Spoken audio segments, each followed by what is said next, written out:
Thanks everyone for joining us this evening. I'm Caitlin. I'm one of our national organizers here with Essential Workers for Democracy.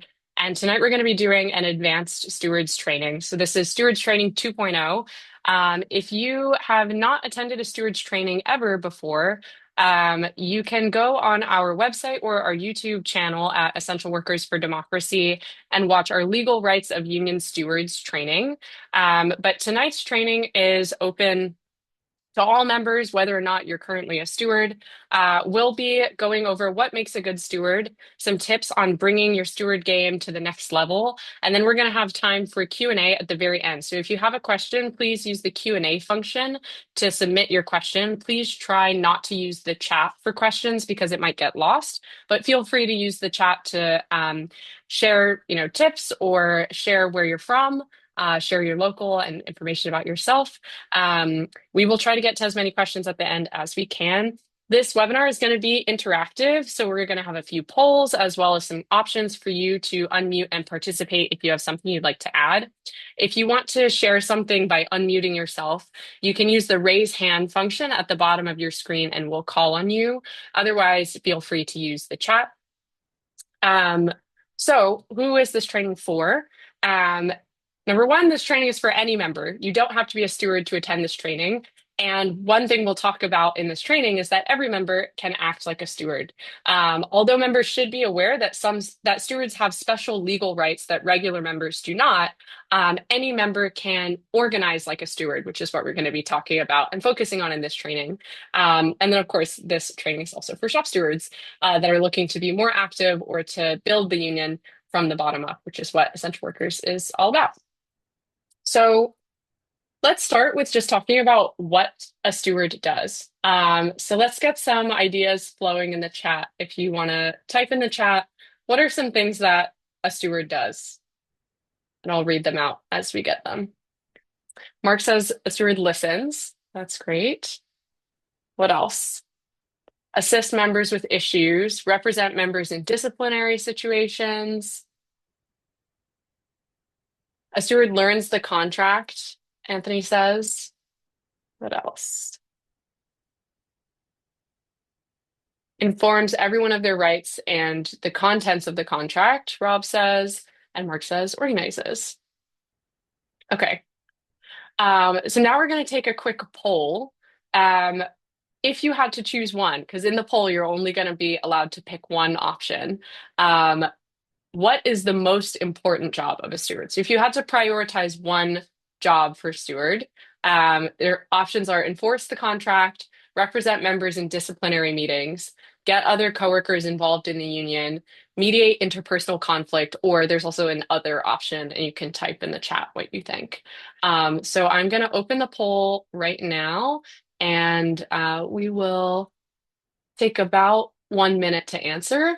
If you don't see the poll come up on your screen, look at the bottom right-hand corner of your screen. There's going to be a circle with 3 dots in it that says more.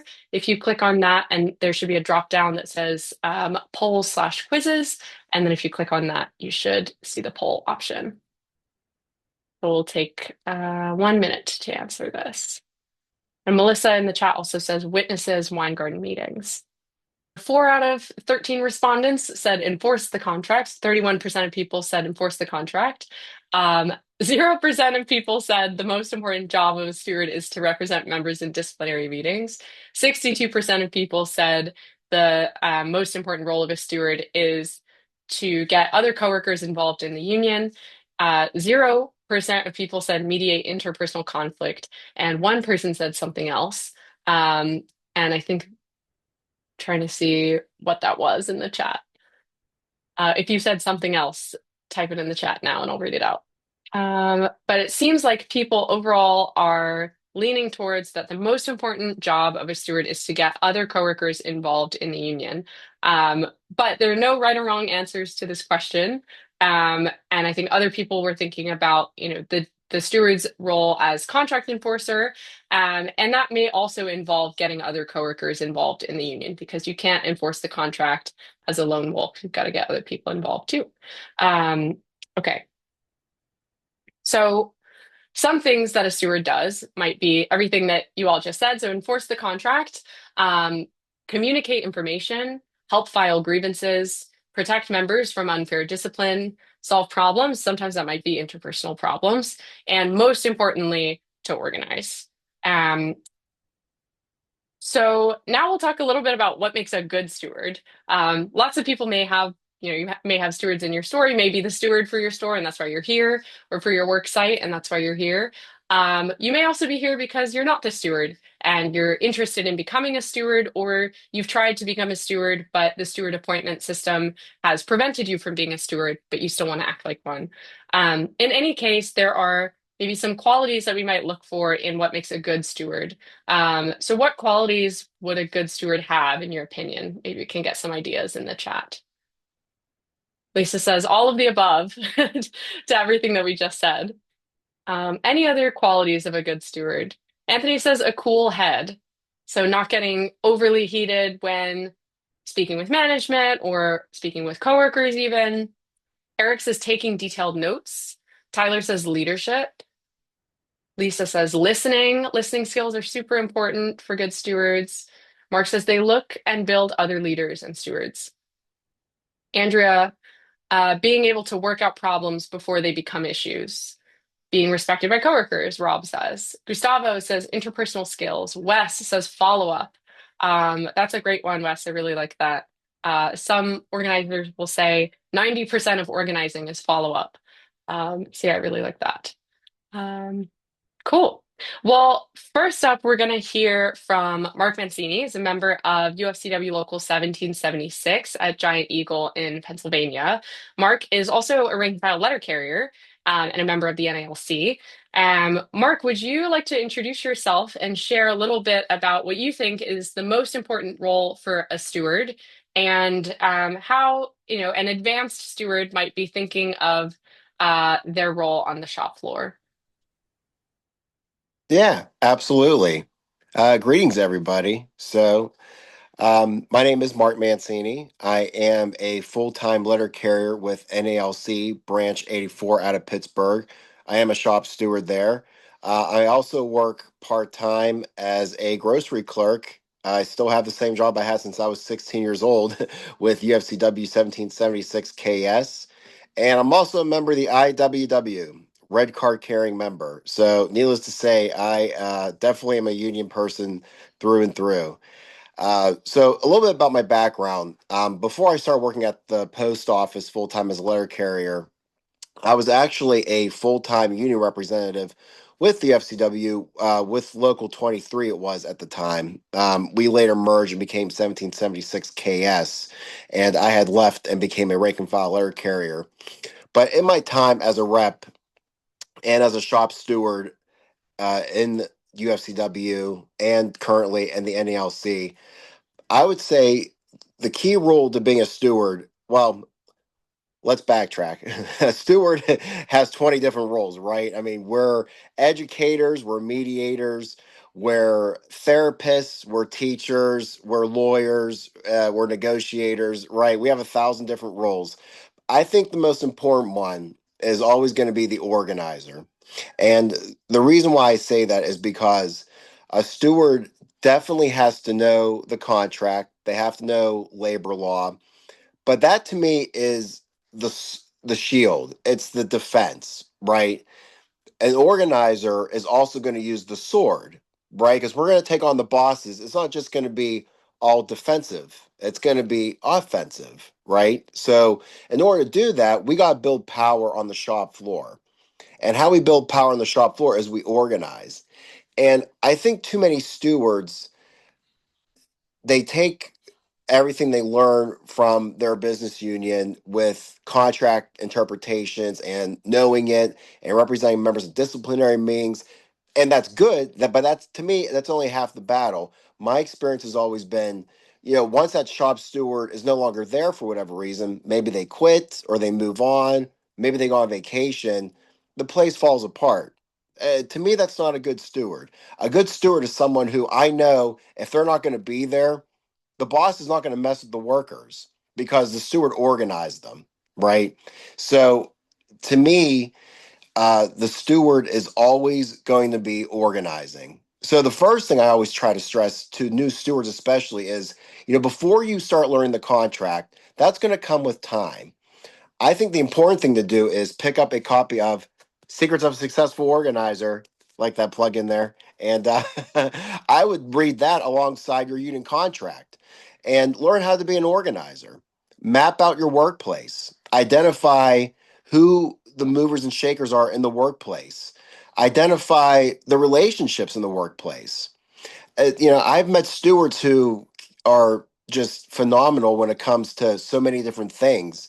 But then I ask them, okay, well, tell me about, John here in the deli department. I don't really know John. You don't? How long has he worked here? Does he have a family? How many kids does he have? So and so and so. Get to know your coworkers. And people ask me, well, what do you mean by organizing? At the most basic fundamental level, organizing to me is just building relationships. It's that simple. You just build relationships with your coworkers. Because once you build those relationships with your coworkers, that's where you're going to build that trust and that foundation.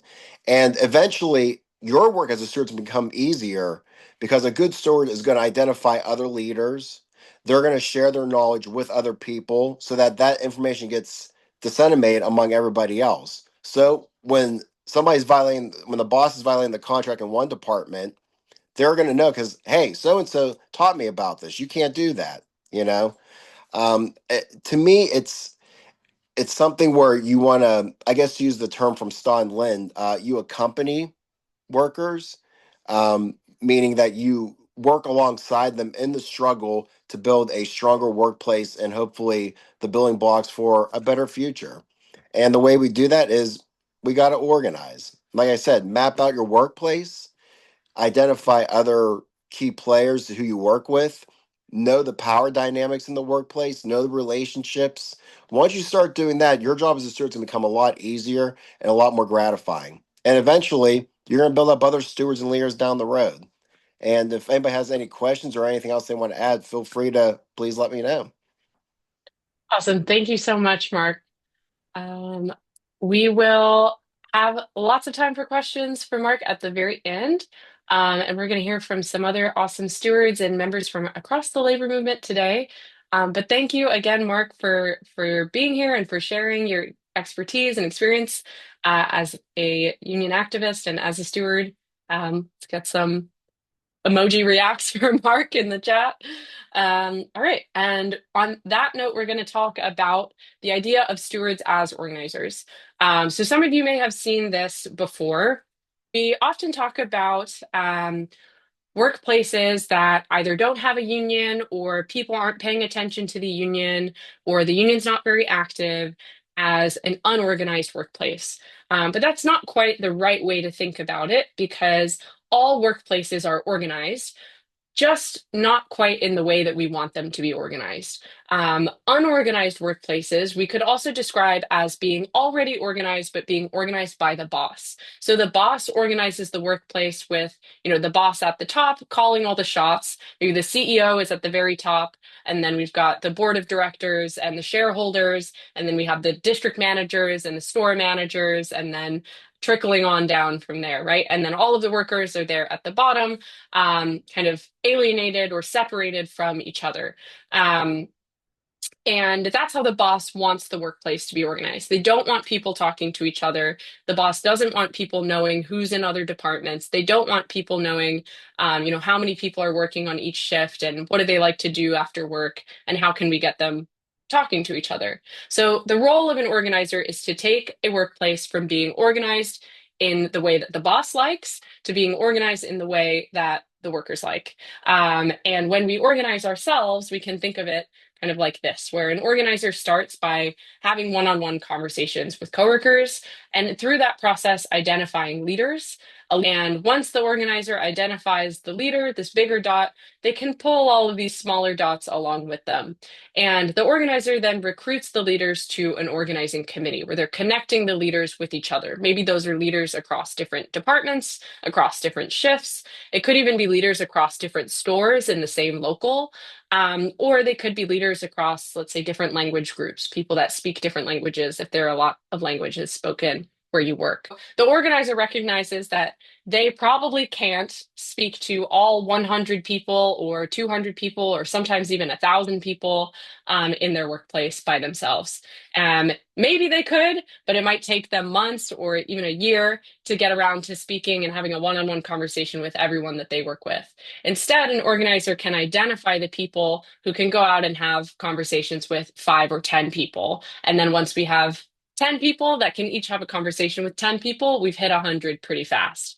So another way that we think about this is with the bullseye, and this comes from Secrets of a Successful Organizer, like Mark mentioned. If you haven't picked up a copy of Secrets or attended a free Labor Notes Secrets training, I highly recommend that. Um, but we can think of ourselves as, there are different layers to a workplace. At the very center are the people in the core, and most likely by being participants in tonight's training, showing up on a weeknight and taking time out of your free time to listen to this training or participate in this training, that probably puts you in the core, the activist core of your workplace. And then one ring kind of further out from there is the activist layer. So those are people that might not organize a meeting, but maybe they would come to a meeting and they may even bring a coworker or two with them. From there, you have the supporters layer, which would be people that maybe they show up to a meeting, but they might not bring anyone else along with them. And then the biggest layer in most people's workplaces feels like it's the disengaged layer. It's people that aren't necessarily paying attention. They haven't, come to a meeting, whether that's a union meeting or a contract negotiations meeting or even an online training. And it feels kind of like pulling teeth talking to them about union issues or workplace issues. And then from a ring further out is going to be the hostile people, people that are anti-union maybe, or they don't want to talk to you at all. And if we want to organize our stores or our workplaces, we're probably not going to start with the most hostile people first. We're going to start with the people that are one ring further out from where we are. So if we're in the core, we want to start figuring out who are the people that are in the activist layer, or who are the people that could be in the activist layer. Maybe there's no one in your activist layer yet, and maybe that's because you haven't asked them to do anything or given people an opportunity to show up to be an activist. So maybe a lot of people are somewhere in between disengaged or supporters. Another way to think of this, and I will give a shout out here to Willem Morris and Teamsters for a Democratic Union for coming up with this different way to think about the bullseye, is as a seesaw. So when we're first starting out, might feel like the majority of people are disengaged. Maybe there's quite a few hostile people. You're all the way over here in the core, and maybe there's a few scattered supporters. Maybe there's no one in the activist layer. And the balance of power or the weight of the seesaw is all the way on the other end with the disengaged and the hostile people. So it feels like no one's talking to each other about union issues. We're not building the union. Things might feel kind of bleak. The job of an organizer is to think about, can you flip the seesaw from being on the hostile side to being on the activist side or the other side, right? Can we move people slowly, one by one, to shift the power and the weight of the seesaw from one side to another? So if we're starting out with people that are all over on the disengaged and hostile side, maybe we don't want to think about pulling all of these people in one big motion over to the supporter side or even all the way to the core side. That might not work very well. Instead, we might want to start with just bringing a couple of people from supporters over to activists, over to core, so that over here in the core, we're not alone. We have at least one or two or maybe even three other people that we're doing our work with. And then we're bringing along a couple of people from the supporters layer into the activist layer until the majority of people are at least supporters. So we can think about our organizing work as a bullseye, where we're trying to bring people in one ring closer to the center with every action that we organize. Or we can also think about it as a seesaw, where we're trying to move people over one section closer to the strong union power end of the seesaw. We've talked a little bit about how to move people into action, but what kind of action are we trying to get them to do? In other words, what's our goal? And what does a well-organized workplace look like? So you can type in the chat. You can also raise your hand if you would like to unmute yourself and just like say something. To raise your hand, you can also go to the bottom of your screen. There should be 3 dots. that say more or a circle with three dots inside. And then it'll take you to a thing that says reactions and then raise hand. And if you raise your hand, we can call on you to share what does a well-organized workplace look like? What's our goal if we're thinking of stewards as organizers? Tyler says the boss doesn't violate the contract in fear of dealing with the fallout. That's what a well-organized workplace looks like. What else? Eric says good channels of communication across the workplace. Mark says people wearing union swag, showing union pride. Tyler says winning our demands in new contracts. Anthony says a workplace that rallies around each other in support of each other. Vincent says the boss willingly consults the steward about potential issues before they blow up. So the boss is so afraid that people are going to blow up an issue that they won't even try it without talking to the steward or the union first. Okay, I think that's a good list. So, oh, we've got one more. PB says accessibility at the forefront. The union is accessible to everyone, and everyone who wants to participate can. People aren't prevented from, participating based on maybe language or ability. Okay, so lesson number two is that shared problems need shared solutions, and most important issues are going to affect more than just one person. So the solutions to them should also involve more than just one person. And so our goals might look like members know the contract, members stand up to management, members talk to each other about the union on the job, workers believe that they are the union and they act like it, and workers take action together to win at work. And there are, I think, some signs from all of the things that you all just listed that kind of show that we're on the right track, right? Like people wearing union swag is an example of, people talking to each other about the union or the union having a presence on the job. Um, Members working together maybe is an example of, yeah, taking action together to win at work. Rallying around each other, supporting each other, standing up to management so much that management is scared to violate the contract, or they won't even try to make a change without speaking to somebody first. Okay, so now we're going to have like a kind of practice scenario. So this is scenario one. Your coworker, Christy, has never really paid attention to union issues, but she comes to you, the steward, with a question about her pay scale. She says she's been with the company long enough that she should be paid at the step four rate, but her pay stubs have her paid at step three for months. What would you do in this situation? Yeah, what are some questions that you could ask Christy to help her get more coworkers involved?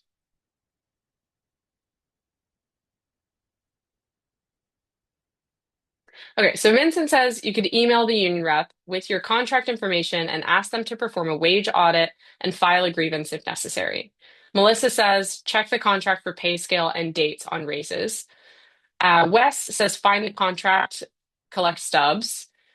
PB says I've had unofficial chats with HR to see who it is. Oh, I would have unofficial chats with HR to see who it is exactly to answer this question, then go to that person and how best to connect them with Chrissy.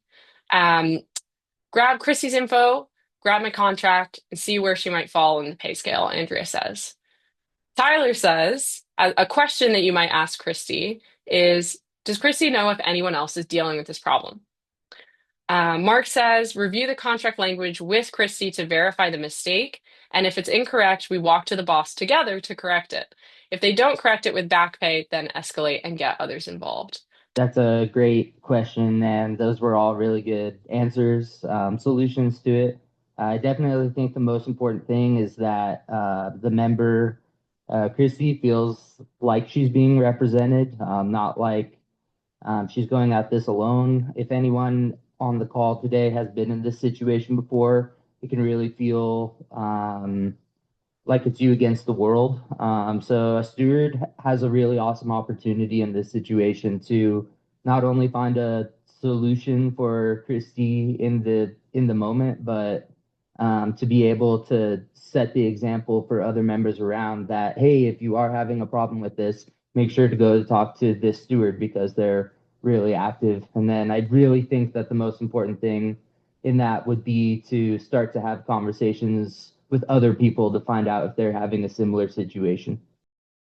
Awesome. So some questions that you might ask, and some people have already put some of these in the chat, is number one, is anyone else having this problem? Do you know if this has happened to anyone else? Have you talked to anyone in your department about it?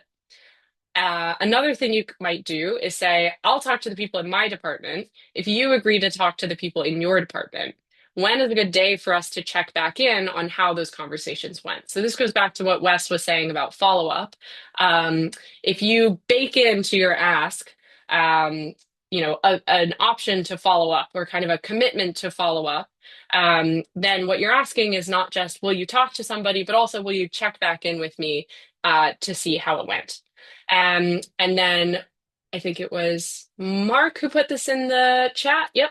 What if we got a group of workers who are affected by this issue together to go and talk to management about it? So yeah, this is a real scenario that happened to members at Safeway across Northern California. And we'll hear in a second about how that problem was resolved. But yeah, these are some examples of ways that you could ask a question, or even, a series of questions to bring more people into the solution to this problem. Would anyone like to share, either one of our folks from the panel or anyone in the chat? You can also raise your hand if you're not on the panel and we can call on you to unmute. If anyone would like to share an example of a time that you helped a coworker solve a problem collectively. I would love to hear from Eric if you want to give some closure on this not so hypothetical scenario from Northern California Safeway. Eric is a rank and file member of UFCW Local 8 up in Northern California and yeah, works at Safeway. What was the problem? What ended up happening? Yeah, this is a real situation. It's still ongoing actually, and luckily we had ways to communicate with each other, but what we found out was that a lot of people uh were being paid incorrectly on their pay step. So somewhere along the line, Safeway had changed HR platforms and people's step progression have been lost, and a lot of coworkers in my store alone, we found over 8 people who had their that were on the incorrect step, and we got together, got our contracts, got our shop stewards involved to help communicate across all the shifts, find out who was being impacted. We'll talk a little bit more later on about some of the tools that we use to stay connected, but we were able to get our contracts out, uh, communicate with each other on the steps that we were taking that were bringing progress. We had our union reps involved. They're still involved. They've elevated it to a group grievance, and currently we have members that are getting back pay in excess of $3,000-4,000 for the errors that have been going on. So that's the power of having communication, and why I think it's important that we keep connecting with each other, and strong stewards can be the hub of that wheel. Awesome. Thank you, Eric. And then I've got some great examples from the chat that I'll read out. So Mark said, we started a petition to bring a long-term employee back to work who was removed from the schedule unjustly for alleged theft of time. And that's just one example. From Vincent, there was burnout for graveyard shift workers. We all approached the manager that he needs to do better to arrange their days off back to back. Any other examples that someone wants to share? Oh, Melissa had a great additional piece to add about this example scenario with Christy. Melissa said, if I'd also add that if it's close to bargaining a new contract, see if Christy is interested in attending bargaining or can attend bargaining or be part of the bargaining committee. She can bring her concerns there too, especially if the issue is that she isn't getting enough pay after all of those years of service. So yeah, another great tip is to connect workplace issues to contract issues and to bargaining upcoming contract negotiations. All right. Now lesson 3 is grievances don't solve everything. So in the UFCW, you may notice actually that all of the examples that people just shared. Not all of them involved grievances. The majority of them actually didn't involve filing a grievance at all. They were about getting people involved and united together to take on a problem at work and getting that problem fixed. So grievances don't solve everything, especially in the UFCW, when grievances are primarily handled by union reps. Now, this can be really frustrating, but the silver lining of this is that if you can't file your own grievances, or if stewards handling their own grievances is not common practice in your local, there are still ways that you can get your coworkers involved in standing up to management. And in fact, you may even find these strategies are faster and more effective than waiting to see the result of a grievance, which could take weeks or even months. Um, so instead of, or in addition to filing a grievance, you can organize a march on the boss. You can organize a button campaign. And you can also organize a t-shirt day where if you don't have buttons, you can get people to wear the same color t-shirt, or you can get everyone to wear union swag. But if you don't have union swag, you can just pick a plain color t-shirt and have everyone wear the same color on the same day, as a show of unity around a particular issue.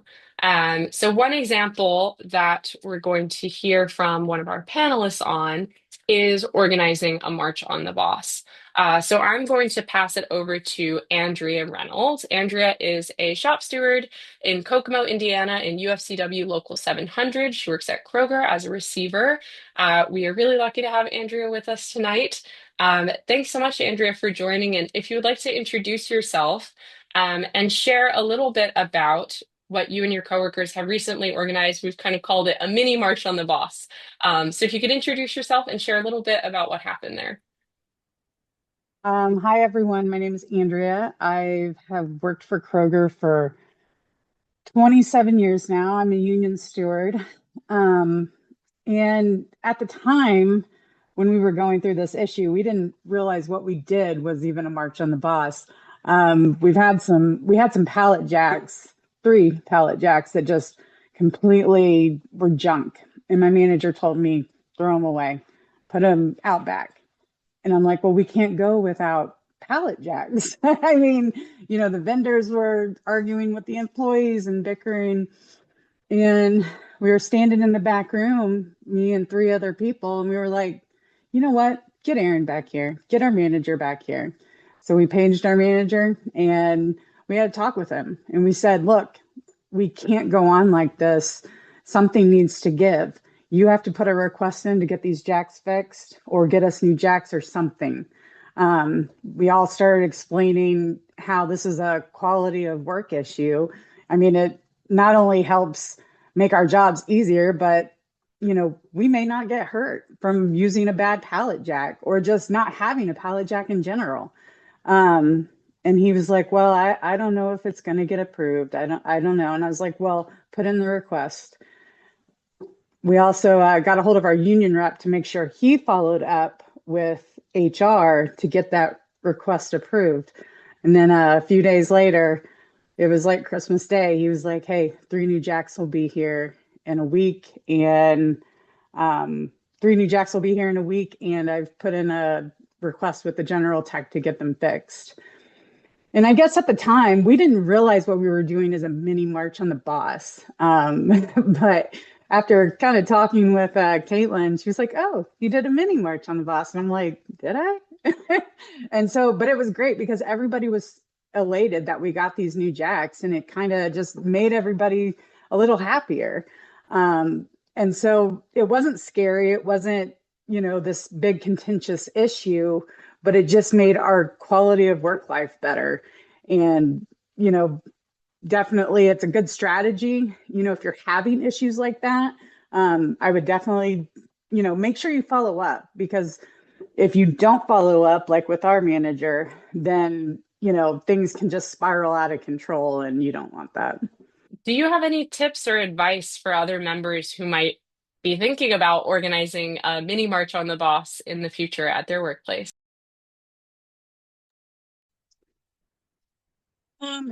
Well, I know in another issue that we had, and people were scared to go to the boss. It was a issue that we had with a boss that was kind of talking down to us, being very condescending, and we were totally over with it. That particular issue was a little harder to get people involved.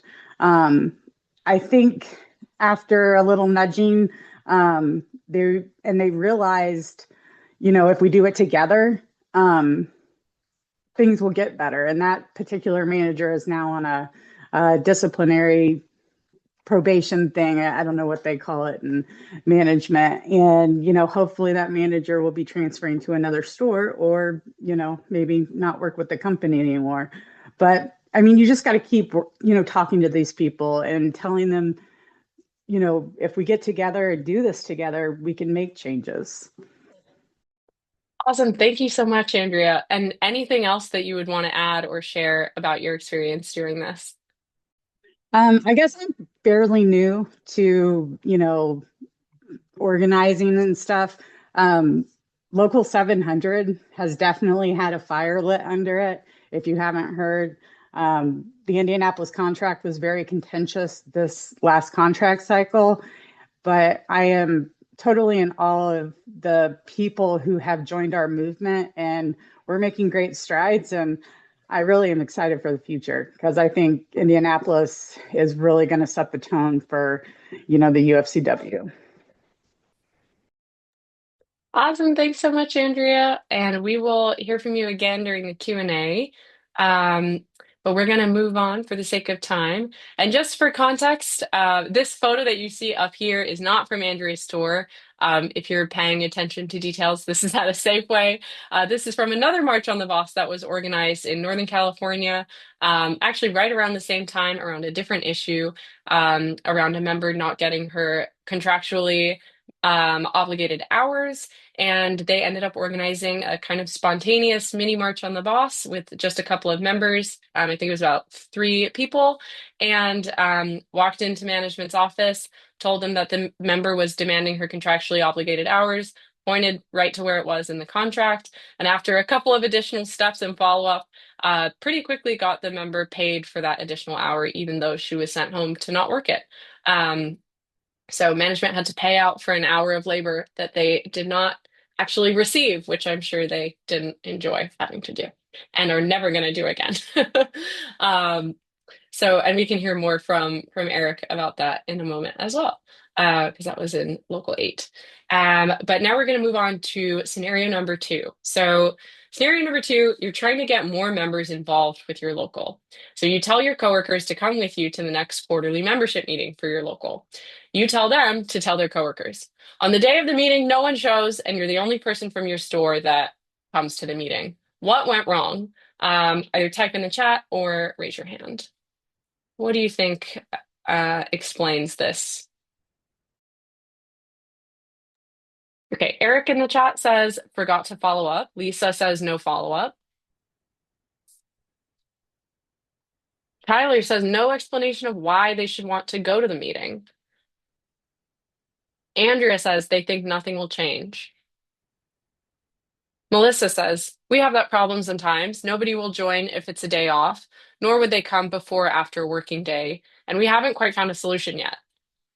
Tyler says you have to find their issue. Mark says, were relationships built? How well do your coworkers know you and how well do you know them?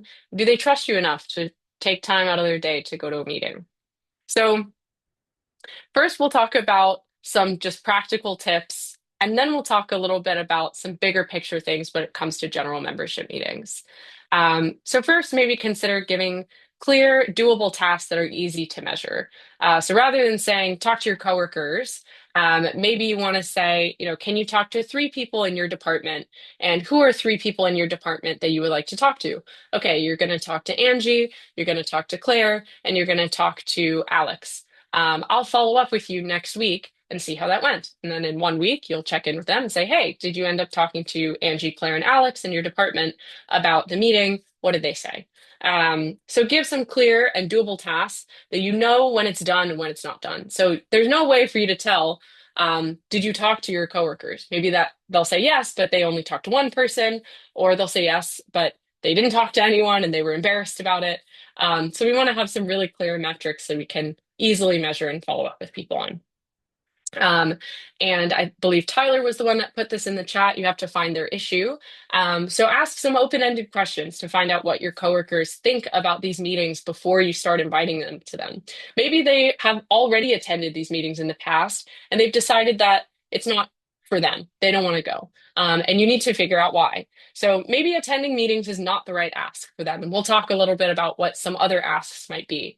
Um, Check in on people's progress. This again goes with follow-up and help them troubleshoot if needed. So if you say, I'm going to follow up with you in 1 week about how it goes talking to your coworkers, or talking to these 3 coworkers, and then you check in with them and they're like, actually, I found out I'm catatonically shy and I don't want to talk to anybody. Then you can kind of talk them through, making the goals a little bit easier. Maybe they just have to talk to one person, and coach them through what it means or what it looks like to talk to someone like that. Um, some other things that folks have put in the chat. PB says maybe the meeting is inaccessible. Melissa says our office is hard to find. Everyone gets lost and they can't quickly come and go. So we're going to take a poll, actually.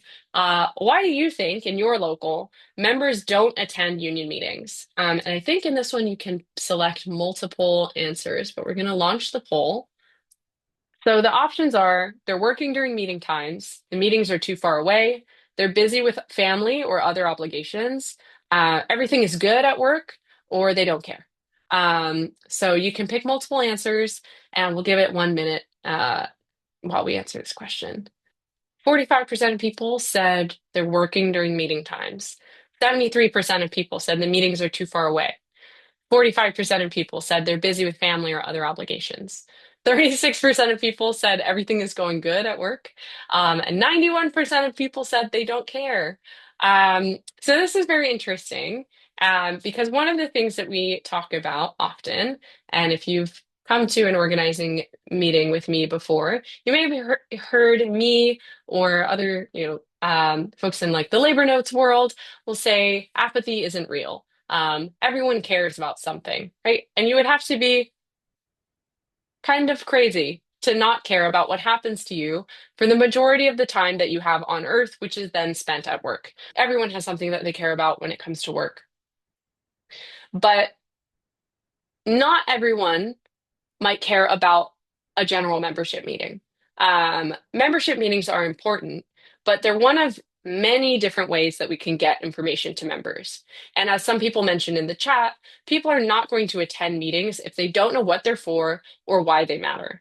And in less than democratic local unions, people won't attend meetings if they don't think that their participation is welcome or if they don't think that it will make a difference. So, in a local union where members don't feel like they have the power to make decisions over the outcome of anything that happens at the meeting, if you can't even vote in your meeting, or if you can't even speak in your meeting, it may not feel worth it to drive maybe 30 minutes, or for some people, hours, out of your way to show up to a meeting where you feel like you are powerless or your attendance won't make a difference. Membership meetings, however, can play a really important role in the internal life of local unions. And I'm not at all saying, like, never go to your general membership meetings. I'm not discouraging you from going to your meetings. I think everyone should go to their meetings if you can. But what we want to understand is why it can feel so hard to get your coworkers to come to a quarterly membership meeting. And I think all of the reasons why people listed, are really good examples of some of the many ways that people can feel discouraged from coming to those meetings because it's too far away, it's in an inaccessible time or location, and people don't really know what they're going to be for, why they matter, why it matters, why I show up. But everyone does have a problem that's affecting them at work or something that they wish was different about their job. If you went up to any one of your coworkers and you said, do you think that our job is 100% perfect and you wish that nothing was different? How many of you think that your coworkers would say, yes, I think 100% of things are perfect at my job and nothing should change? Okay, Anthony says 0%. One of our jobs as organizers is to help our coworkers think of workplace issues as union issues. Um, Vincent in the chat says some people feel like it's okay as long as the steward goes, so they don't need to. And that's actually what we're going to talk about next. So there are lots of different ways to make the presence of the union felt and do what we call bringing the union to the members. So rather than hoping that the members are going to go out to the union hall or to the union meeting, and that's where the union lives, we want to really embody the idea that members are the union, you are the union, and the things that we do on the shop floor every day when we go to work are much more important than the things that we, say or do in a quarterly membership meeting that happens 4 times a year. So things like organizing 5-minute meetings in the break room, creating a flyer to share important updates or break down contract language with members, and developing a two-way communication network like a group chat, a Facebook group, or another way to keep members in touch. So this is when I'm going to pass it over to Eric. Eric, if you could introduce yourself again and share a little bit about how you built a communication network for your local through your Discord channel. What's up, everybody? It's me again, Eric from UFCW Local 8. It's good to see everybody again.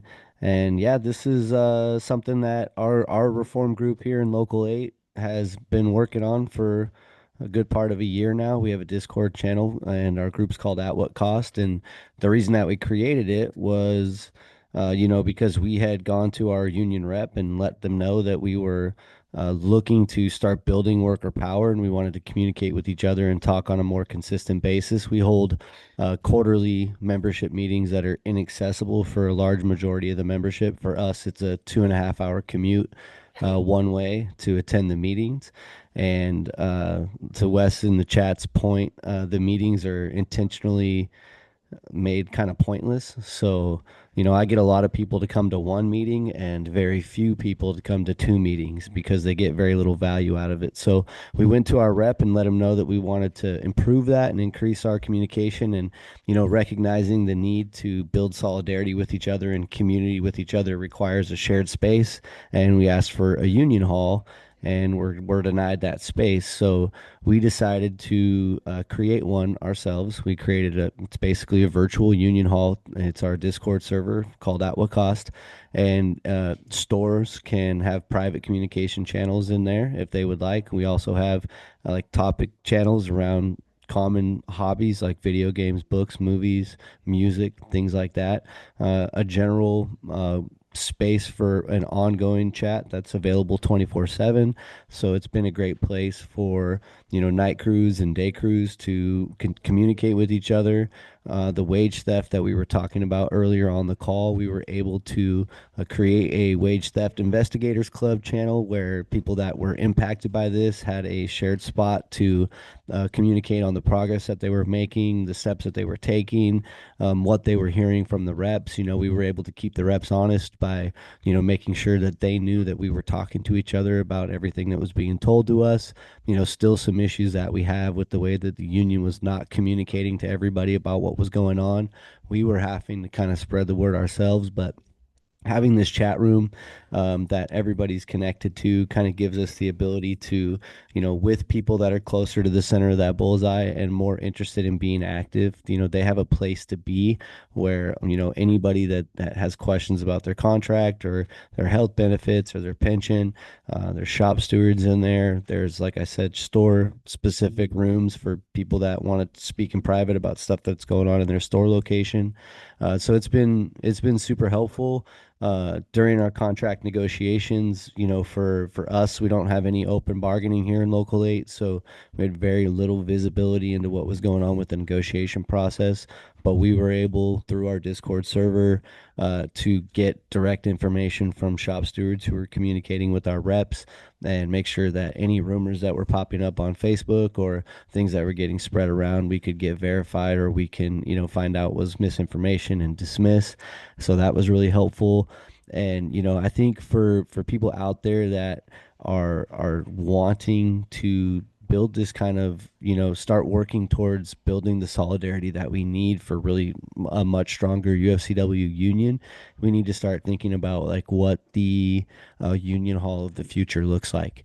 A lot of shared communal spaces have been taken away from us in society on purpose, and this is kind of our chance to build those in new ways Discord's been really helpful for us, but there's a lot of platforms out there, and there's a lot of ways to do it, and people use a lot of different technology. I do think that there's that we should be leveraging technology. We're connected all across the country right now, sharing this message. So, that's where the secret lies. That's where the power lies. And I think a lot of value has come out of the space that we've created, and I hope more and more people continue to join it. And like all things in the labor movement, the more workers that get involved, the more powerful it becomes as a tool. So that's kind of how you know you're on the right track. We are going to hear from a special guest. So, Tyler Kondo is joining us from Teamsters Local 455 in Denver, Colorado. Tyler is a package car driver with UPS. He's also a member of the International Steering Committee of Teamsters for a Democratic Union. TDU is kind of the grandfather of the union reform movement that EWD is really standing on the shoulders of. They've been fighting for a strong Democratic Teamsters union for 50 years now. And Tyler is one of the many rank and file activists that have helped build TDU over the years. So thank you so much, Tyler, for being with us. Do you want to start by sharing your journey to becoming active in your union and active with TDU? And maybe talk us through some of the pictures that people are seeing on the screen. Great. Thank you so much for having me, everyone. Like Caitlin said, my name's Tyler Kondo. I'm a UPS driver in Denver, Colorado. We're in the Teamsters Union. I'm local 455. And when I started working at UPS, we were being forced to work 6 days a week. A lot of people get excited because they would be interested in making that amount of money. But when you start to get on your second or third year of that, things start to get old. I approached my union steward at the time to see if there was anything that we could do about this issue. She laughed at me, and that was how I started to get involved with the UPS contract campaign, where we almost went on strike in 2023. And now I'm on a call with a bunch of UFCW members trying to spread the solidarity. So there's some pictures here on the screen, and I just wanted to explain. We'll go from left to right. So at UPS, we have some overtime protection in our contract. And me and another steward got to work about 30 minutes early. We had printed out the contract language that we wanted to enforce, and we wanted our coworkers to enforce alongside us. We brought the flyers to work. We brought some energy drinks with us to work, and we stood out front in front of the building, off the clock, not in the work area, as we're all protected to do, and started having conversations with members about their rights and how we were going to enforce them, whether they were going to or not. So they might as well hop on board with us so they didn't have to cover our shifts that were being reduced. Just from that one example of meeting early and meeting people as they were walking into the building, we were able to get 50% of my shop floor signed up for overtime protections. Just not at work though. We try to do as many fun things as we can. In the center, I've got a picture where me and a bunch of activists from Denver all met up to go bowling, have some drinks, get some fries, and just have fun. Life can be so much, and like Caitlin said, work is a huge part of our stress, and it's a great tool to be able to try to relieve some of that stress for your coworkers before you start trying to add more activities onto them. And then, just like I said on the right, we very frequently print these flyers. You're protected to be able to share flyers, like I said, not on the clock, not in the work area. And energy drinks is just one example, but I mean, you can do breakfast burritos, you can do an at what cost pin. I know that that's been very effective in places all over the country. Is in Local 7 in Denver, Colorado. A large group of UFCW members at Kroger King Supers went on strike about a year ago in January 2025. And a lot of union members would probably say, that's not my union, that's not my shop. Why would I care about that? And instead of taking on that mentality and worrying about some of the problems that we were having at UPS, I saw this as an incredible organizing opportunity. Um, Not only did I go to the closest grocery store near my house to have conversations with workers and show my support on the picket line, but at UPS, we are also protected to not have to deliver struck goods while other unions are on strike. So I was able to, in the morning, wake up early and drive to a picket line to talk to workers and ask them about what they needed and what their demands were, why they were striking. And then I would leave the grocery store early to run back to my building and inform the rest of my coworkers about some of the issues that the strikers were having on the picket line and help them to enforce our struck goods contract language, which made it so that we were able to actually hold some of the items that King Supers needs to use for their operations hostage in my building. And by doing that, we were able to raise way more awareness, and hopefully, we were able to fuel the strikers to their huge win. But this isn't the only time that Teamsters have stood in solidarity with UFCW members. The picture on the right is another Safeway strike that happened in Denver, Colorado. And we're always happy to go out and make a bunch of noise in the parking lot with you guys. So thanks again for having me today. And I really, really hope that I can encourage you all to look for a picket line near your area and try to get you and a couple of your coworkers to go show some support, just like I did for you guys. One way that UFCW members can get involved in strike solidarity with other unions outside of the UFCW is through supporting Starbucks workers. So, as some of you may know, Starbucks workers have still been on the longest ULP strike in Starbucks history. They started right before the holidays, and some stores are still out on strike as we speak. And EWD has launched a solidarity effort with striking Starbucks workers that are members of Starbucks Workers United. So Starbucks Workers United represents thousands of Starbucks workers all across the states.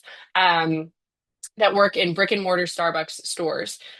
Meanwhile, Starbucks workers that work in grocery stores are employed by the grocers, not by Starbucks. But Starbucks still makes about $4.5 billion in revenue from licensing, like at grocery stores. So, showing solidarity between UFCW Starbucks baristas and Starbucks Workers United baristas is going to be really key in helping SBWU members win their first contract, and handing out these solidarity stickers that you can see on screen to your baristas at your store if you have them is one really easy way to boost engagement and solidarity at your store. So you can order these stickers or pre-order these stickers that should be mailed out soon at bit.ly/EWD-SB.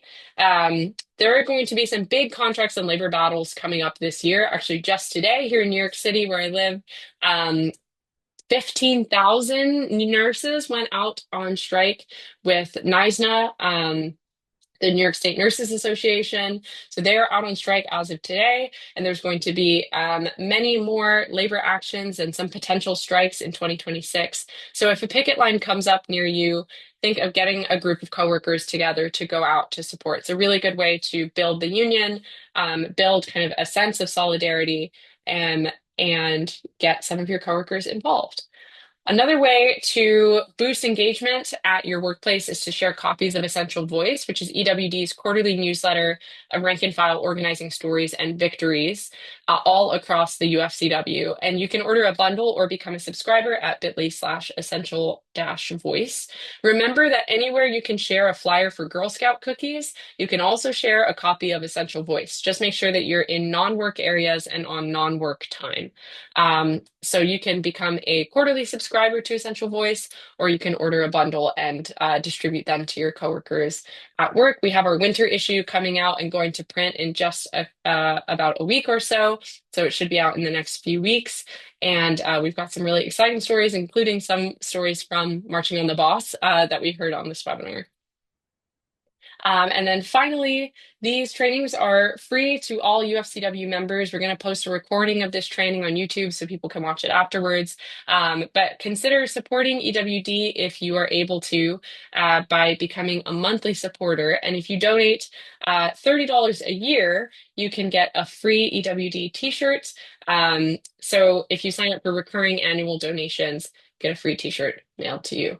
And now we are going to go to Q&A. So PB's question said, it feels like sometimes people want to talk about what's wrong and not put in the work to change it. Feels like I've spent weeks figuring out resources for people quite a few times, like going to the local city labor office, or civil rights office, or even offered to go with or drive the member, but still no go.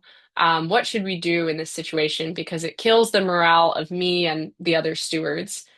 So in this example, I think everyone of the panelists has been in this situation. When you're first starting out, this is obviously where we are. No one wants to be the first one to stick their neck out. I think in this situation for me, I would probably try to do something a little bit more social. Maybe trying to go bowling or put golfing, something that's not work or union related, to start to try to establish those relationships. Another great example that I would use, and I'm not accusing PB here of doing this, but I've definitely noticed a lot of union activists fall into this habit is they work all night printing up flyers and working on doing research and trying to solve problems for workers on the shop floor. And then they get to work at 7 a.m. and they immediately start going into all of the union activity research that they've done the night before. I found it's a lot more effective to start off with like, "Good morning. How are you? What did you do this weekend? How are your kids? What sports do they play?" And that makes people a lot more open-minded and open-eared, open eyes to what you're actually trying to give them. And then, like I said, if you can get them in a situation that's not work-related, like, hey, would you be interested in going and playing some frisbee golf or going and getting some coffee with me? What type of food that you like? So that way you can kind of start to break down some of those barriers and actually start to understand what issues that they're interested in rather than the issues that you're trying to explain that they should be concerned about. Awesome. Thank you, Tyler. And we've got a couple more great questions in the chat, so I'm going to read them out. And any of our panelists, feel free to jump in. We can also have multiple people answer the same question. So if you have anything to add, feel free to join. Anthony says, my coworkers see union work and regular work in the same energy category. And sometimes it feels like they don't want to do more than 40 hours of work a week, or maybe they'll say that explicitly. How do I get them to separate the two and build enthusiasm for union activity? I think Tyler brought up a good point, and Kathleen from Local 770 down in Southern California was the first one to kind of drop this bomb on me, which is that unionism should be fun. And so if there isn't, if you're not having a good time, you might need to kind of take a step back and realize that there is a level of joy to what it is that we're doing and what it is that we're building towards, even though we have to take care and tackle some tough situations. Um, this thing that we're doing, the labor movement, is a inherently positive thing. And I'm guilty of what Tyler was pointing out of like kind of getting my head a little too hard shoved up in the clouds and then trying to drop those bombs on my coworkers as if they're as insufferably into this stuff as I am. And it's a good reminder. I hear Kathleen's voice in my head right now. It's just don't forget the fun. And this is a marathon. It's not a sprint, and we're starting from a place of what a lot of people perceive as apathy, but what is probably actually by design us just really being broken down. And I think we have a lot to gain from like really focusing on the fun side of what we're doing. I think trying to make union activity fun is probably one of the most important things we can do. And I think, as we talked about on this call, one of the first things you can do is start with social activities. So it doesn't feel like union activity. Maybe it can be a social event with like one union update at the beginning and the end. Um, how to ask the union to do more in quarterly meetings and how to make the most of them is our next question. This is an anonymous question, but yeah. So our quarterly meetings, not all of them are great or even good. Are there ways that members can get involved in making the most out of these quarterly meetings? Does anyone have an example or a story of kind of pushing your quarterly meetings in the right direction that you'd like to share? Caitlin, can I take a stab at this? Yeah, go for it. This is Andrea. So our Reform Caucus, our local 700, um, one of the things that we've been pushing for is making sure that we're actively participating in quarterly membership meetings, because one of the biggest excuses I would hear from our rep or our president is people don't show up, they don't participate. So we've been trying to actively go. Our first meeting that we had was very contentious. I think we expected way more out of this meeting than what we thought. We don't have a Democratic Union. There's not a lot of transparency. It doesn't run like, you can't make bylaws amendments. So we kind of have switched strategies. I guess if we're going to make a bylaws amendment, we're going to have to do it a different way. So the main focus for us right now is getting people to the meeting to participate, because the more people you have at the meeting, not just the people that are kind of close into your group, but you want to branch it out. So the more people we can get to the meeting, I feel like that will give a signal to the leadership that it's not just us anymore. It's more people are wanting to get involved. So we're trying to set an example by going to the meetings. And I feel like Eric said, it's a marathon, not a sprint. So eventually we will get where we need to be and show the leadership that we want transparency and we want a Democratic Union. So hope that answers your question. That was great, Andrea. Thank you. And I think Mark also had a great addition in the chat. He said the best meetings often happen outside the union hall. Organize your own site meetings on a monthly basis. Mark, do you want to share a little bit more about organizing site meetings and what you mean by this? Yeah, absolutely. So I'll give an example that I had at the post office. There's a local post office not too far from me where management is very, very hostile. Um, and we actually have monthly union meetings at the NALC branch that I'm in. But like most unions, members don't really go to the monthly membership meetings. It's, where I live, it's about a 30-minute drive. You're looking at 45 minutes or longer if there's traffic. So most people just don't go. Now I know this post office, and I know one of my local bars and restaurants I go to is literally 10 minutes down the road from the post office. So, and they also have, which is really nice, a meeting room upstairs. So I talked to the bar owner. I say, hey, listen, if I brought a bunch of letter carriers here one night for the meeting room upstairs, would that be okay? He said, absolutely. So I talked to the union president. I said, listen, I know you guys are having issues with the management in this one post office. How about you guys come and organize a meeting uh, at this bar restaurant right down the street from the post office? Now, this post office has about 70 carriers in it. It's a pretty big office. Now, of those 70 carriers, maybe one or two at the most ever come to a membership meeting. When we did this site meeting at the bar restaurant, 45 carriers showed up, almost 50 actually. So over two-thirds of the carriers of that office showed up, and they wrote letters to Congress. It was great. It was wonderful. And then we did a follow-up meeting. Same amount of people showed up again. So that's just one example. I've done that too with Giant Eagle because it's a company that's spread out all over Pittsburgh. Our union office is like 45 minutes to an hour south of the city of Pittsburgh. It's out of reach for most locations.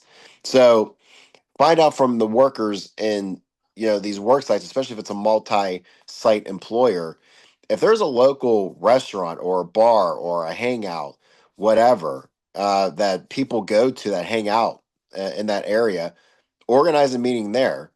I guarantee you more people will show up because they're taking ownership of organizing it, first of all, and it's a place that they normally go to anyway. So they're going to feel more comfortable going to places they already go to as opposed to a union hall that's either out of reach for most people, or they're going to equate the union hall with quote unquote the union. And if they're disengaged to begin with, why would they go to a union hall? They'll definitely go to their local bar or restaurant they always go to after work, but to the hall, not so much. So that's just a couple examples, to think about. If you want to have a meeting, have it somewhere where people already hang out outside of work.